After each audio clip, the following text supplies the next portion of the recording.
Finalmente, a questão 5, uma questão que poucos fizeram, o que é estranho, porque esta informação ou este conhecimento você ouviu pela primeira vez no 9º ano, repetiu novamente no 1º ano, insistentemente isto, e reviu comigo no 3º, sem contar que eventualmente você tenha usado no 2º. Então, bastava que você pensasse um bocadinho, não é difícil a questão, ela é um pouquinho trabalhosa, algebricamente falando, fora isso não tem nada de complicado. Veja só, o que eu quero? Sabendo que há uma função de segundo grau, dada pela lei de formação ax² mais bx mais c, onde o a é diferente de zero, por razões óbvias, e cujo vértice tem coordenadas 4 e 2, considerando que a parábola contém o ponto 2 e 0, pede-se determinar o valor do produto dos coeficientes a e b e c. Então, eu tenho que descobrir o quê? 3 incógnitas. Se eu tenho 3 incógnitas, o que é que eu tenho que encontrar? 3 equações que envolvam essas incógnitas. Portanto, eu terei um sistema. Quantas vezes eu já falei isso para vocês? Inúmeras, desde o 2º colégio. Então, vamos buscar as incógnitas, as equações. E como fazer isto? Simples, observando os dados, as informações do problema. Então, observe, se o ponto 4 e 2 pertence à função, eu tenho que, substituindo x por 4 e y por 2, no lugar de f de x eu coloco y, eu fico com esta sentença, ou esta equação. 16a mais 4b mais c é igual a 2.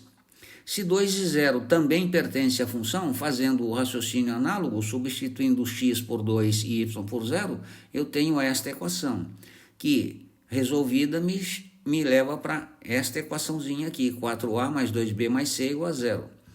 Se o vértice da minha função, ou da minha parábola, que é a função de segundo grau, gera uma parábola, é 4 e 2, eu concluo que o x do vértice é menos b sobre 2a. Portanto, eu tenho que 4, que é o x do vértice, vai ser igual a menos b sobre 2a. Multiplicando o 2a por 4 e por menos 1, eu tenho que b é menos 8a. Observe quantas equações eu obtive, 1, 2 e 3, para 3 incógnitas. Agora é só uma questão de resolver isto. Você aprendeu isso no 2º colégio. Então, nomeio as equações 1, 2 e 3 e faço 3 em 1 e depois 3 em 2. Observe, fazendo as substituições. 3 em 1, onde tem b, eu coloco menos 8a. Olha lá. Então, fica 16a menos 32a mais c é igual a 2. Portanto, eu tenho que 16a mais c é igual a 2, ou seja, reduzir as 3 incógnitas que apareciam na equação a 2. Vou fazer a mesma coisa com a outra. Agora eu vou substituir o quê? A 3 em 2. Substituindo a 3 na 2, eu fico com esta equação. Reduzindo-a, eu chego nisto. Portanto, agora eu tenho o que aqui? 2 equações a 2 incógnitas, que eu chamo de 4 e 5. Fazendo 4 menos 5, que você aprendeu no 7º ano do ensino fundamental, resolver um sisteminha de 2 equações a 2 incógnitas. Observe que se eu multiplicar isso aqui por menos, eu cancelo o c e sobra a. É o que eu faço. Então,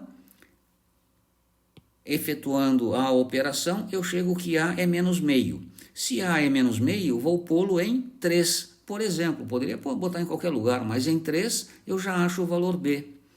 Então, substituindo em 3, eu tenho que o b é 4. Se o b é 4 e o a é menos meio, substituo agora na 5 para achar o c.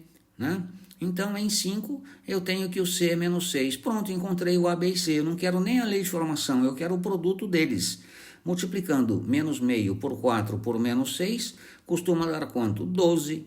Portanto, o produto ABC dos coeficientes da minha função ax² mais bx mais c será igual a 12. Fim da questão. Note, o que é que tem aqui? Lembrou que você aprendeu isso no 9º ano? Reviu no 1º? E no 2º você aprendeu a mexer com sistemas?